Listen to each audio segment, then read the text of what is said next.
last time you had homework, bro? Some kind of jerk. Watch the beat drop. You's a jerk. Listen. Say what? To party. All day, For you right. every day. Tonight. What's up, Juan Johnson? Hey, you know, man, in the flesh right here, Green Jesus. Yes. Thanks for tuning in to Art School Thugs, episode 3, the Topshelf Texas edition. Man, for those that don't know, Topshelf Texas, man. They about to find out. We got co-founder owners James Jordan, Glen Jackson. These guys are responsible for creating a whole new wave in the youth culture, breaking all kinds of dope artists that famous now, cats like Playboi Carti, Maxo, Kream, Lil Uzi Vert, Man Savage, Joey Fatts. The list goes on. And we're privileged to sit here with these guys and chop it up with them about, Man, they really, the whole scene. big movement, man. And the culture. Big ups to them. And the politics of the game, and They definitely shed a lot of light on this interview, man. It was a very, very good interview. Yeah, you can get gems and jewels. So, tune in, guys. It's your boy AC. Juan Johnson, this is Art School Thugs, episode 3. Hey, Topshelf Texas in this bitch. What's going on? They're doing really for the past almost 5 years.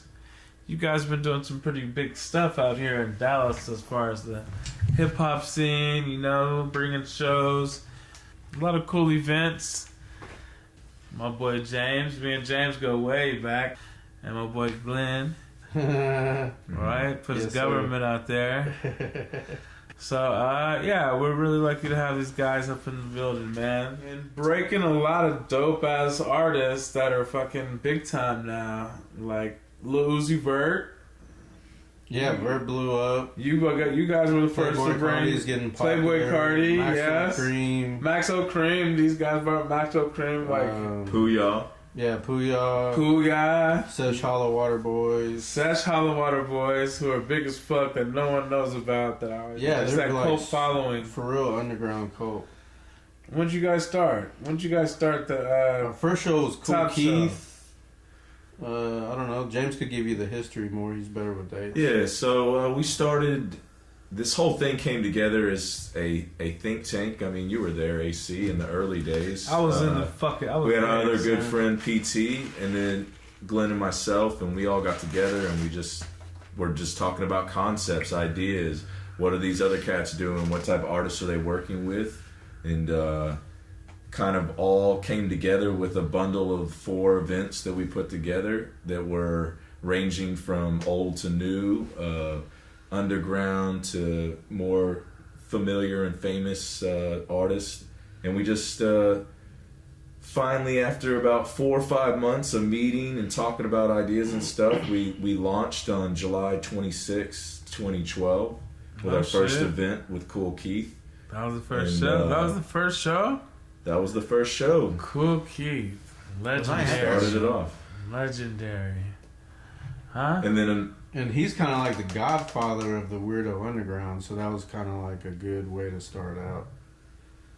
Because like all the artists we booked initially, for the most part, were under the radar. They're not radio, etc. Nowhere near the lengthy career of Cool Keith. I mean, a lot of the artists that we broke were relatively unknown. So as we started, we had to make a big splash and try and get into the market and, become familiar with people. And what came next after we did all those early events is we had these underground artists reaching out to us, guys that are trying to break into the Texas market. Dallas was a big city. The last 3 years, the hip-hop scene here has been full of talent. Tons of guys going east and west coast, working with big labels, big record execs, flying them out there, paying their expenses to get this unknown Dallas artist on the map. And we were just kind of right in the middle of that, doing our thing. And all of a sudden, these out-of-town artists just started, we want to come and build in Texas. And they came, and I mean, Space the rest Ghost has Perp, become history, yeah, you know? Space Ghost Perp era. Yeah, Space Ghost. What happened to that So guy? out of the Raider clan spawned multiple artists. What happened to You know, Space Ghost Denzel Perp? Curry, part of the Sesh hollowWater boys. Were Denzel Curry Raider. was fucking from Raider Space Clan. Raider Clan? Yeah, I didn't know that. You know, He's Amber doing his thing. London. There's a handful of people that came out from that camp. You know. Okay, so And that whole wave, we just happened to get in right when that wave was at its beginnings. No one else gave those artists as part of that wave a shot or a chance to perform in any live venues. How did And y'all we gave even him know that about avenue. those guys? Man, really, this kid named Josh hit me. He's passed away now, but R.I.P. But he hit me to a few artists, and then from there I started to research myself just on the internet because everything's internet. So I would just see, okay, who's this artist? Who does this artist fuck with? I would go check out that artist, and then just kind of went from there. And I would kind of pick and choose which ones I felt were cool, and those were the ones that we usually would book. And what did James do? He'd just be like, all right, dude. All right, cool. James did I was some research, but we were vetting these young cats out. I mean, a lot of them got established by putting out videos on YouTube. Of course, you see a lot of that. I think what's his name, Soulja Boy being like the earliest example, and it's really Lil just B, yeah. Lil B's taking off, and then Space Ghost Perp did his thing. Sounds like Lil B. And they gangster. And what a lot of like with the Sesh hollowWater boys, those some of those artists were part of Raider Clan, and they had left Raider Clan for whatever reason. It wasn't working out, and they went in different directions in Space Ghost. But like they had already developed fan bases, like smaller cult followings, and it really came to a head as they joined together with other artists like Eddie Baker and Bones, and you know that thing just went to the top. Bones had his own internet independent artist thing going on as well. People are very familiar with him. Is that the dude whose dad is a actor, Hollywood actor? His grandfather was. Oh, okay. Yeah. Who was his grandfather? Robert Culp. You'll recognize television shows and I don't know specifics. So before y'all started doing this, y'all had prior event. Glenn used to throw shows. Yeah, I used to throw shows. I used to be a partner in a record store in Dallas from like 97 to around 01. What was the name of that record store, Glenn? The first one was called Illmatic. Second one was called Elements. Illmatic Records? That was you? Okay, Yeah. what I was remember Illmatic Records. Man, we you started notice, out in the James? bazaar. Oh, yeah. I didn't know Glenn personally at the Yeah, time, but I was shopping at the store just to go and like We went to the. We talk to started out in DJ the Baby bazaar. G. Then we went to off Ferguson. Then at that point, me and my partner Lacey split up. That's when I started Elements. He took Illmatic and went off Haskell in City Place. And where'd you do Elements? I did Elements in Oak Cliff, in this little hole in the wall spot, and I carried only off hip-hop. of where? Off of Jefferson. It was Jefferson. Yeah, I and do Marsalis. remember Elements. What time frame? What years was this? That was in 2000. I threw an event called Elements '99, and the money I made off that event, I started that store with. No, so you've And been that doing was this the event. hip-hop We had shit. like Crazy Legs and Atmosphere and Rubber Room, I think, and you know. I just want to we were the say, first you're one to carry OG, you're Montana paint and all that kind of hardcore. stuff. So Yeah. how I have you seen remember. the Dallas scene change over, just say 2000? It's 2000 over the past 15 years. My opinion as far as the late 90s go, it was much more MCing and backpacker type of style of hip hop was the underground scene at the time. Like 'Cause, East Coast style. East Coast or good underground, West Coast, you know, because when I did shows back then, it was like Anacon and Visionaries and Brother Ali and Sage Francis and Atmosphere and people like that. And then that scene kind of died out, and the Dallas real scene kind of had success. You had artists like Duro and all these other artists kind of have some success during the time where the underground MCer type of thing is on its down spiral. Well, now when we jump back in, I opened a bar like in 08, 09, and during that time, I recognized a different Dallas wave of underground with artists like ADD and Sore Losers and Nee Taylor, and there's a couple other ones at that time that were just starting out.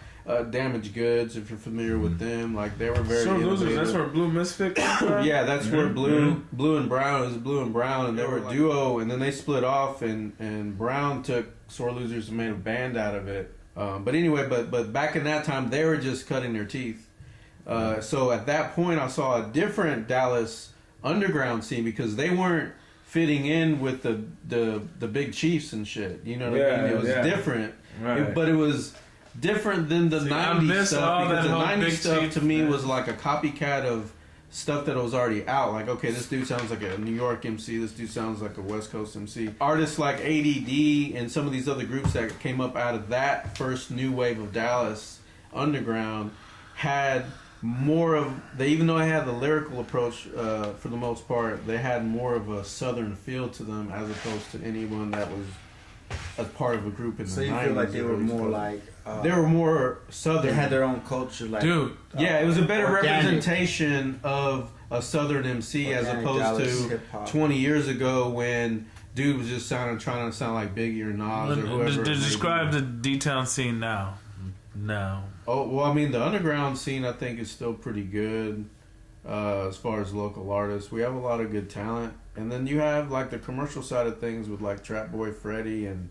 Who the fuck is Trap Boy Freddy? Man, look him up, dude. And Mo 3, like, Mo 3, I think, just signed a deal. And I saw him at DG's, dude, and it was shoulder to shoulder with every crack. DG's, that's a Dallas local strip club. Holler at us, you can sponsor dude, us. I probably saw 30 racks We'll do in the air that live performance at DJ. So, there's a lot of different podcast. sides of the Dallas hip hop scene, you know, and then there's still that underground MC B-boy. What about the scene too here in Latino Dallas. hip hop? That hasn't died yet. No, well, It's I just mean, not like, as popular like anymore. I had a record store on Cocker Hill in Illinois. Okay. You play Latino music?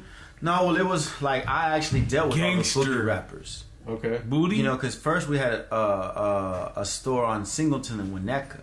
Okay. Yeah. And this was when, I don't know if y'all remember, but there used to be like this big ass practice hall where bands would go and practice. It was like this old warehouse. It was just like, you know, studio What time frame? rehearsal Was this space. back in like the Rhythm Tracks days and yeah. Latin One Stop Latin One days Stop. and all Latin that? One Stop was still around. Okay. D-Town Latin shit. One Stop. D-Town Well, actually, shit. this is when Latin One Stop had kind of died down, and I, you know, some things had happened where everybody had kind of like went different ways. So we opened up a record store on Singleton and Winnetka, and then some things happened. So we had to move, and we moved to Oak Cliff. So at that point, I was buying mixtapes from all these. You know, that's when I saw these DJ Clicks, Definition DJs, and all those guys making that wave mixtapes. of stuff. That wave. So that's where I was during that time. Was like conferences and just watching that whole boogie movement. I was just watching all that. I'm while so still glad pushing I a lot of wasn't here during Latino- that boogie movement. Yeah, some people frown on it, man, but I'm just so glad I wasn't here. Had to at deal least with it it. kept I like probably real would've been music industry in Dallas. I was living in Austin at the time. Yeah, too. fuck that boogie I got sucking out of shit. But when I first came back from New York, I linked up with these guys, Top Shelf shows, when they had the vision and everything.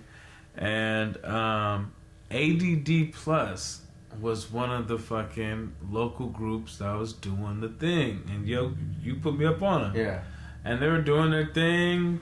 I forgot what show it was. We did it at one show. Schoolboy We Q. did a few, but we did...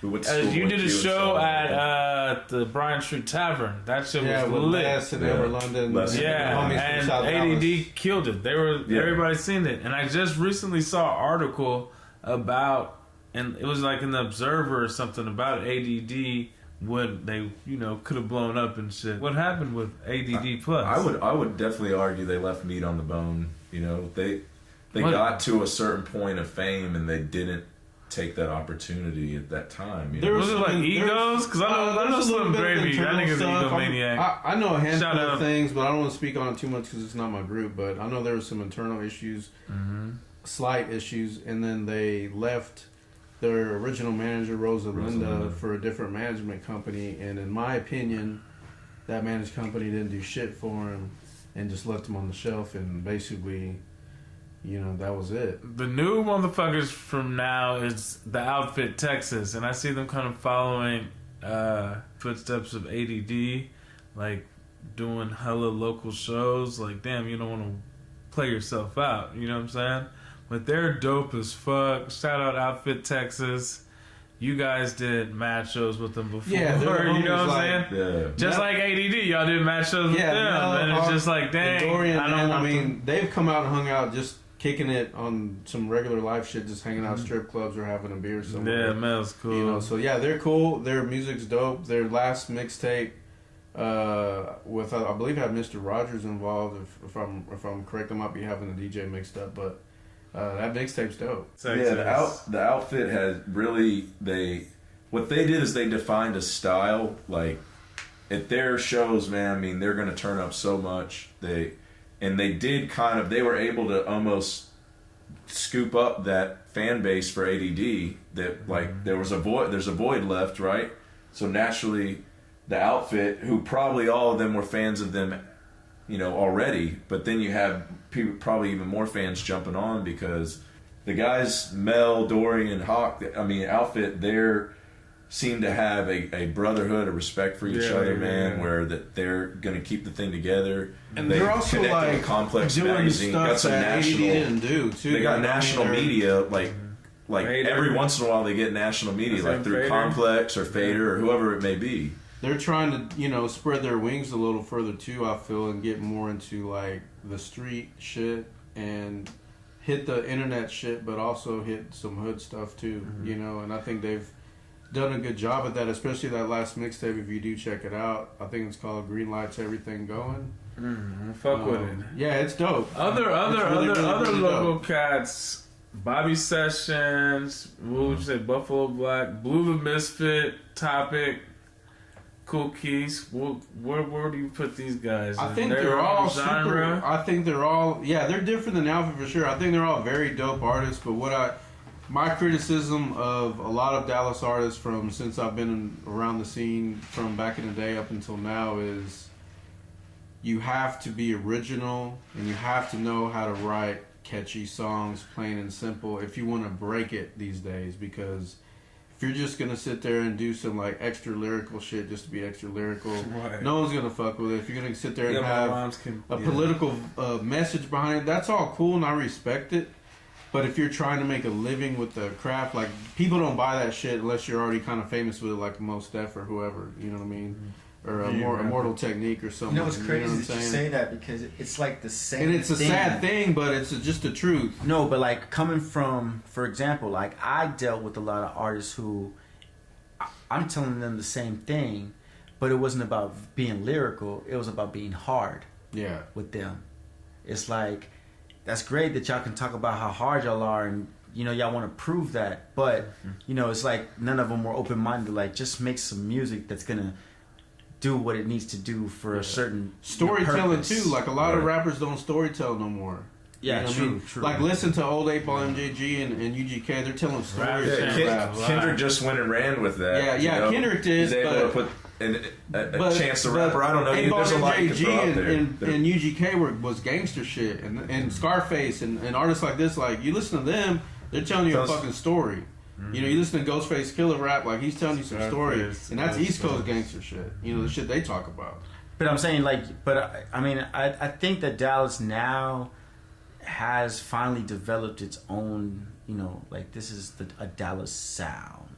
It's getting very close, I will say that. You know? Because, you know, Houston obviously has a sound, and that's why they have so many platinum artists that made it in the industry. We really don't have any one artist that has made it in the industry yet rapping. You know what I'm saying? Right. Like, I mean, there's some people that have gotten pieces of the pie, like a DOC or a Jero, and I know Tum Tum and them and Big Tuck, and they all made their little tiny piece of change at that time. But they're not on a Paul Wall level or Slim Thug or the Ghetto Boys or UGK or little, even, you know, you can go down the list of Houston artists. And their sound out of Houston was a sound, you know, and I attribute that a lot to being so many transits that live in Dallas. So there's not as much culture here that's generational. Like, you go to, it's not very you communal go to Detroit city. and you'll run into an artist that his dad used to be an artist and his grandfather worked for Motown, and they have history of a certain vibe and a certain culture. We don't have that because we have so many people moving here from somewhere else. They're transplants, so there's no multi-generation anything here. You know what I'm saying? And it's just the way Dallas is, and I think that's what handicaps us as far as having our own sound, because like, even when Houston was popping, a lot of Dallas artists was trying to sound like a Houston artist. You know what I mean? So you weren't really sound like a Dallas artist. Well, I feel you. In Atlanta, Atlanta, they've had multiple sounds come out of there. You know what I'm saying? I mean, from the Dungeon Family you got shit mad to the fucking trap shit. You know what I mean? All right. Well, let's break down a top shelf show. Your average top shelf show. Just give me an idea, for like the fan. What's it gonna look like? What's happening at Sweaty a top shelf show? Weed smoke. Yeah, highly active. You're probably going to get a nice mix of a local that you're familiar with, a relatively unknown underground artist, and then someone, the main, act being someone that people are familiar with. Most of our events are heavily turned up, mosh pits, people jumping off the crowd, off the stage into the crowd. I mean, there's got to be a high testosterone dudes, right? Because there's females there too. Surprisingly, there's a lot of girls at these shows, man. I remember back in the day, I used to do free females, and still there'd be no fucking ladies in there, dude. I'd be mad, motherfucker. But they be turning up too. They be jumping up and down. Yeah, some of the girls at these shows, they get in the pits, and then there's some that are there to look cute, and they're kind of in the back and trying to talk to the artists and shit. Yeah, the thotties. The thotties are there. What's the demographic? Is it like? I've seen some YouTube videos. It looks like I got a good mixed crowd. What's the demographic? What's it white heavy Latino? I'd say heavy Latino with a sprinkle of everybody else. Is that like, because y'all do shit in sort of Austin, representative of Dallas? Houston. But y'all do Austin, Houston, San Antonio. Yes. Is it all like? He can tell you more about the other cities than I can. Is it like the same type of crowd everywhere? Houston, kind of leans a little more. It's still diverse, but leans a little more towards black. You know what I'm saying? But Dallas, definitely heavily Hispanic. San Antonio, as you can imagine, it's going to be, 80% Mexican or Hispanic of some sort. Heavy Latino scene there. And that's some of the best shows you'll ever go to is San Antonio, because they're not a huge, you think Dallas gets skipped for big shows. San Antonio doesn't get any big shows really. So these underground shows become places where small names draw 1,000 people and the crowd is out of control. They're actually much more music conscious than you would think down in San Antonio. But then you go to Austin and you have it's very, very diverse too, and it's almost even in diversity. Blacks, whites, Hispanics, Asians. It's a good to me snapshot of our communities. You know what I'm saying, in a lot of ways. And I think it's healthy for hip hop too, to have that diverse following, you know what I'm saying? To not make it so, attached to one culture or one style, to make it kind of all encompassing. Out of all these cities, which city do you think is the most you could say, give them a little fucking ribbon or an award saying y'all are the truest dedicated fans of some indie shit? You know what I'm saying? Y'all know the artists, y'all know the lyrics, y'all just y'all respond in a positive way. If all San Antonio or Dallas. Yeah. San Antonio. I'm so biased to Dallas, being based out of Dallas. I've gone with San Antonio, and San Antonio has been really good to Top Shelf. They've embraced our movement, our scene, and you will see a lot of real heavy, hip hop, very, very. They buy merch, they drink, they party. A Dallas show may not have the crazy bar sales, but they'll have a hella good turn up. You know what I'm saying? We get great numbers in Dallas too, but San Antonio, being on the road and doing shows, Houston, like we had talked about, they have a defined sound, and so people are so exposed to hip hop on a commercial level there. Whereas I don't think it's to the same degree in San Antonio. So the underground is that much more. Yeah. It's like its own animal. You know what I'm saying?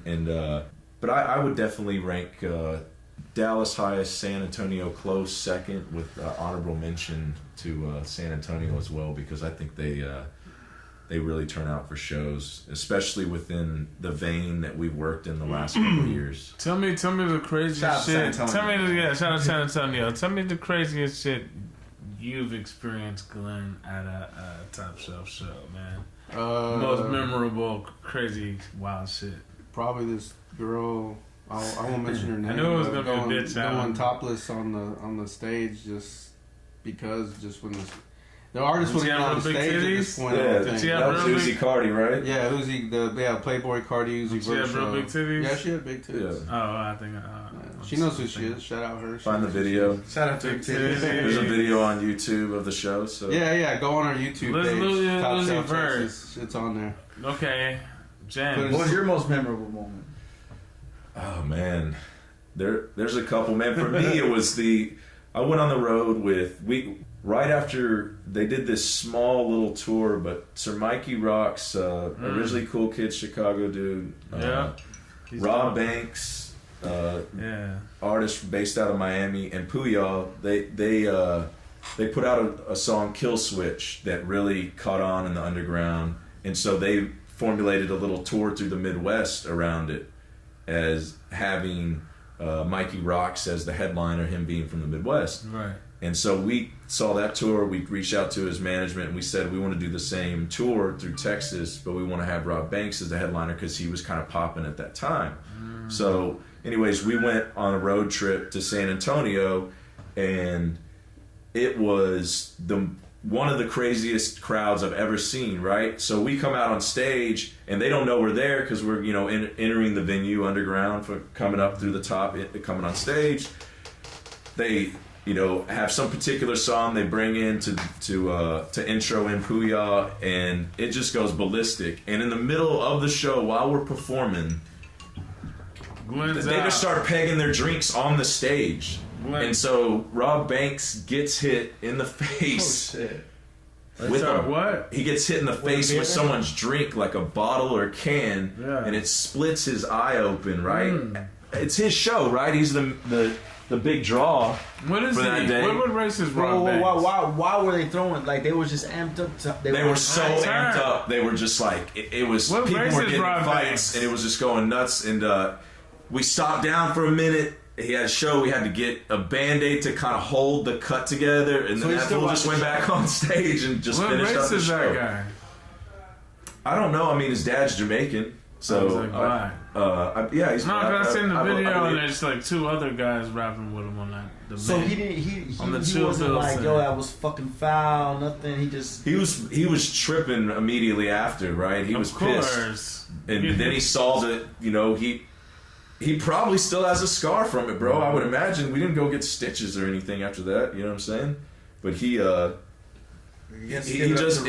just was a wild moment where I've not seen anyone like the person everyone came to see getting pelted with bottles, and then them not want to leave, and then when he comes back out, he gets like a hero's ovation of sorts. You know what I'm saying? Like, hell yeah! Everyone like, oh yeah, okay. And that was nice. So that just to illustrate how turned up in San Antonio. Yeah. Hey man, but it's stuff like that will, like, memorable shit that'll really give you some people that are gonna keep on fucking with you tough. You know what I mean? Well, I'll be forever connected to those three artists because of that trip we took together, and that experience was funny as shit. So we laughed about it at the end, but I mean, right after it happened, I mean, I will say that he was. We had to calm him down. You know what I'm saying? Hell he was worked up about it. Fuck yeah. That, and then that tour, when it did make it to Dallas, so they were like, blood's got to be drawn at every show type shit, right? So we go to Dallas, and no shit, some girl freaks out, bro, and she's getting into a fight. And so the venue's like, yo, you gotta leave. She's completely obliterated. She's fighting some girl. She's fighting another girl. They split it up. They go to take her out of the venue. She's completely wasted. She look good? She was not bad. While she's going out the venue, she's biting the bouncer on the arm, drawing blood, right? So we get that. They go outside. They're like, you got to calm down. You're too drunk. You got to leave the venue and this and that. And she's like, no, this and that. So she's so freaked out, they call an ambulance.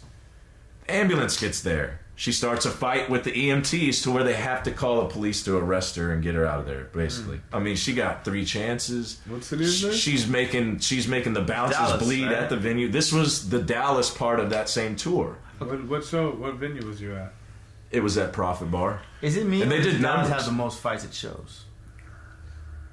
We typically do not have a ton of fights at our events. I've never Dallas seen shows. that. At our Dallas shows, and we actually, Top Shelf, like... Everybody's smoking weed. Yeah, everybody's so high and so exhausted from moshing. No, they don't even. Oh, you They're so remember? turned up in the pit. The crazy shit. Yeah, and that's where it gets let out, right? You have dudes that are probably The crazy shit you told me hitting about each other in that, but they don't hold. You know, that's not the real Left fight. Brain from Odd Future. The Left Brain story. Yeah, the Left Yeah, Brain so Left story. Brain. So He wild the fuck out here. we've had an annual November festival style event that we do called Thanksgiving. You doing one this year? Nice. We're not doing one this year. Fuck it. We're working on it. We're working on some other ideas You to let bring that tours for poster the at the spring. studio that one time, remember?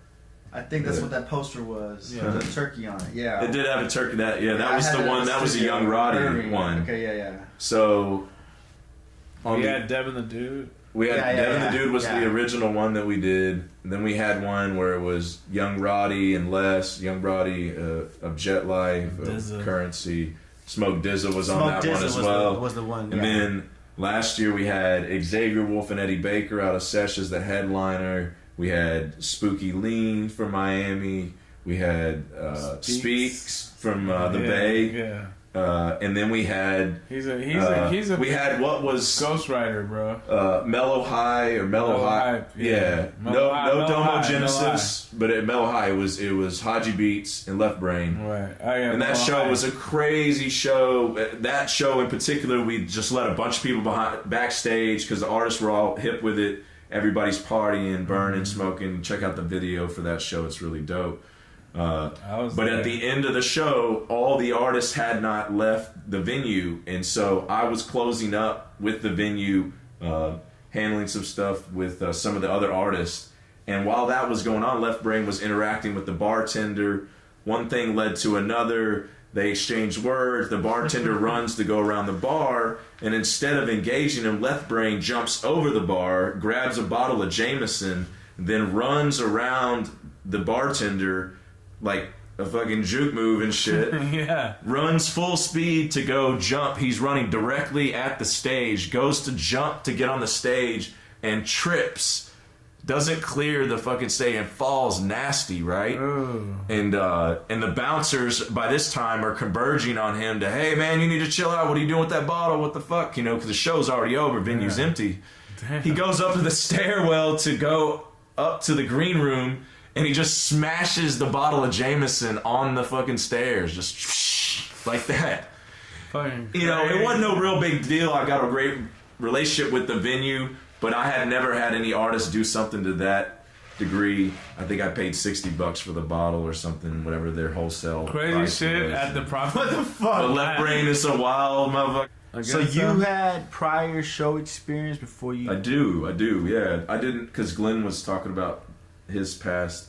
Yes, so I went to school in Austin in 99, went to college, and live music scene just right down the street. So I'm like, I can't stay away from it. I end up becoming friends with some guys, a couple guys from Austin, San Antonio, various areas, Central Texas. And like I said earlier, they're actually pretty conscious hip-hop heads in that region. You'd be surprised at how many artists they're familiar with and how well they follow those artists. And anyways, one thing led to another, and I was like, man, let's start throwing events. So we put together a few events in 2003. I got to work with the Micronauts. They're real dope. hip underground dudes out of Atlanta. They're dope. Shout out I Self Divine. Whoa. And then I did a show with Typical Cats, this collective of artists that were out of Chicago that were hella dope. Quasar, Quell, Mestizo. I think those are the only ones that came, but all of those artists, relatively underground. This is before LP, had even blown up with Definitive Jux yet. I mean, this is how early on this was. I mean, and everybody's familiar with LP now from Run the Jewels, of course. And so so for like 2 years right there, I just did probably 3-4 different shows. Worked with the Atmospheres too when they were relatively new. I did an event with my kind of my biggest achieving show in that time was a show with Raekwon. This was the only show I made any money off, you know what I'm saying? But we did a show with Raekwon at Emo's on 6th Street, and it did really, really well. How much you break off Raekwon? Oh, man. So this was 2003, so... He was lightweight, relevant. He wasn't huge then, man. I want to say we gave him 10 racks. Though. Yeah, that was nice. But he had we were a no-name promoter out of Austin, you know what I'm saying, trying to book Wu-Tang Clan. I mean, it's like, and I'm 23. It's not like I'm like some I'll take that grown-ass man like, how are you doing, Raekwon? Yes, I got it all set up. I mean, I was learning on the fly, you know what I'm saying? I didn't have my shit too well organized. And this predates social media too, bro. This is handing flyers out, street teams, word of mouth, connecting with the record stores. I mean, you got to know everybody. You know what I'm saying? That's that fly shit, though. And that really set Glenn and I having those experiences prior to social media, prior to literally to MySpace and any of that stuff, Facebook, even being anything near what they've become. And we took that, and that kind of was our foundation for how we could get this thing going again. It's a shame we didn't know each other then, because we could have been running 2 city tours. We could have been picking up dates and running a Dallas and an Austin date. So, but that's dope, because like that's all y'all do, right? I mean, and that's all you did. You got in to do shows, and you're just doing shows and everything, right? Like you're not like a musician or a producer, also, right? No. I get a lot of people that try to put too much stuff on their shoulders, No, I never. Never been an artist.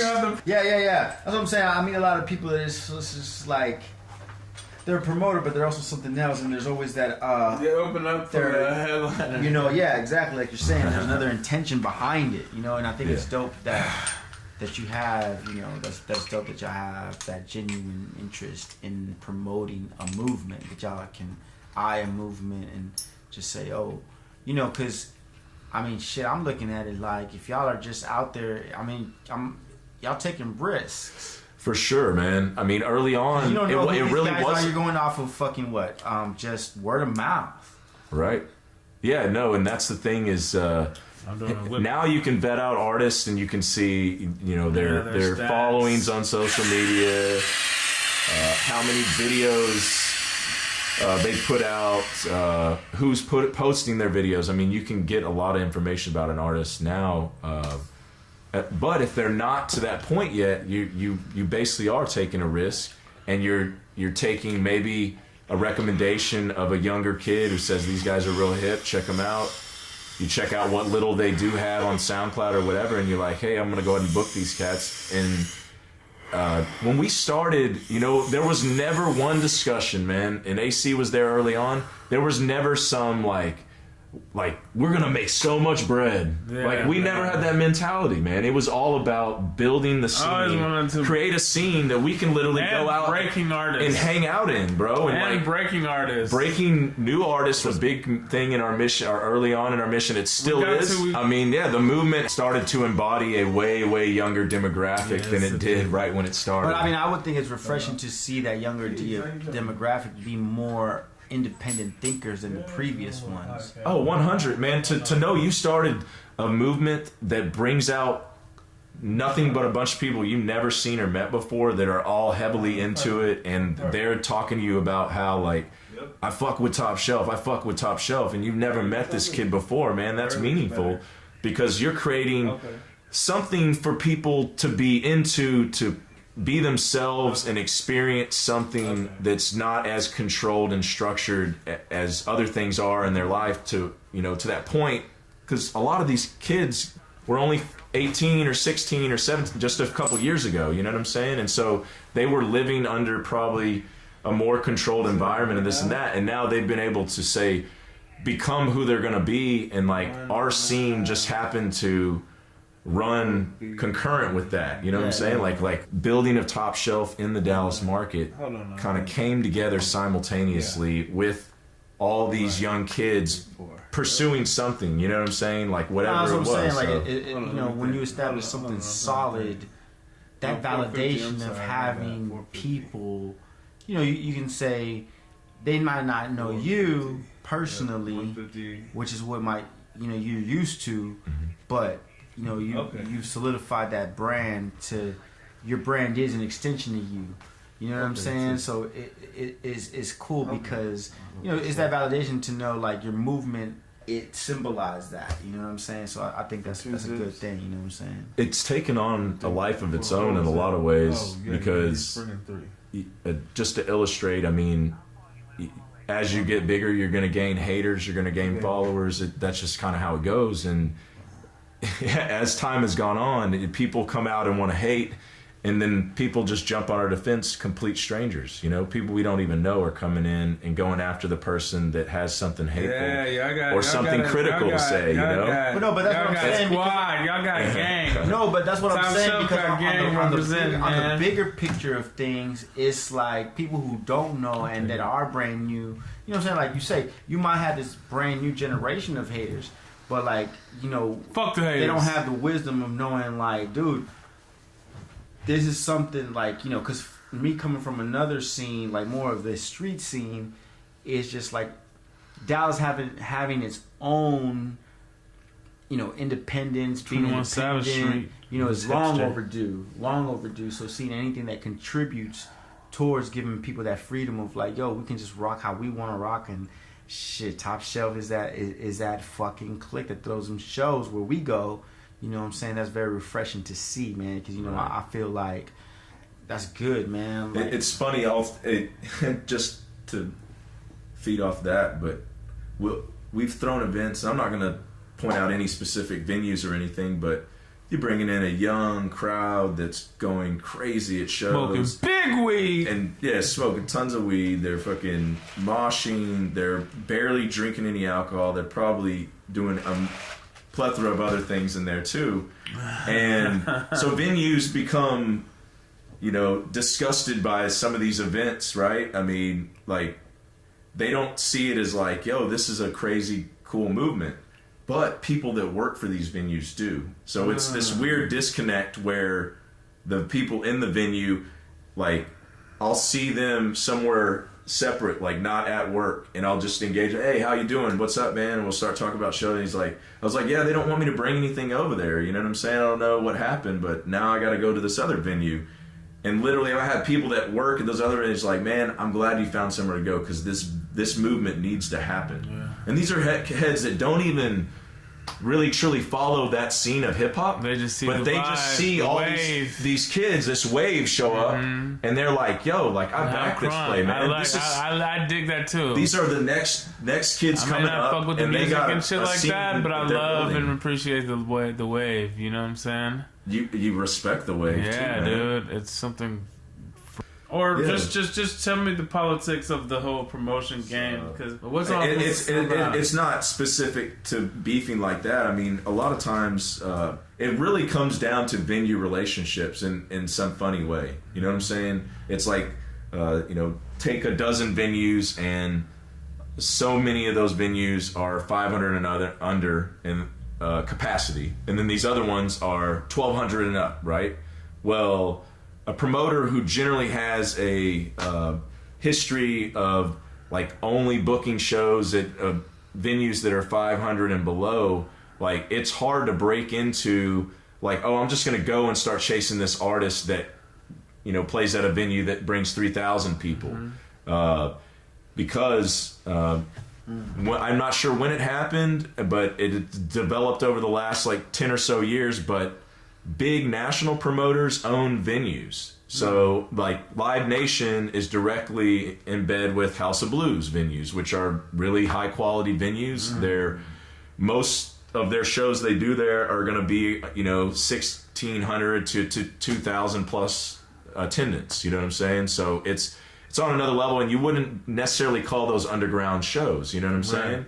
So when an artist gets to a point where they're like, yo, they need a venue that's 2,000-3,000 now, and that could happen overnight. I mean, it literally could. Then, you know, take Top Shelf. We go, okay, they contact us. We go to that venue, and the venue is like, yo, we only work with so-and-so promoter. Mm-hmm. You know what I'm saying? And basically is holding the key to that venue in some way, unless you co-promo with them and say, you know, oh, I'm going to split all my profits with you and everything, when you already know that your company can easily sell this show out just by, you know, having your small promotion street team go out there and sell out the whole thing like we did Waka Flocka, you know what I'm saying? Mm-hmm. Like, when we did that show, now he's grown and he's getting paid more, but whenever we brought Waka Flocka and he was somewhere in between rising and stagnant, I don't know exactly where he was, but he wasn't quite as hot as he was when he first came out. Yeah. And, you know, we sell out the show easy because that was the first time we had gotten an artist like to his level, and we used our promotion outlets to promote him. You see what I'm saying? We had not really gotten an opportunity to before that. And so I'm just trying to tie this all into there are definitely politics in the game where venues only do business with certain promoters. Especially in Dallas. But like, I remember you told me early in the game, you said, he's like, hey, James, when you go into the venue and you're pursuing with them, don't tell them what the fuck you're booking, bro, because they're going to try and leapfrog you and talk to them.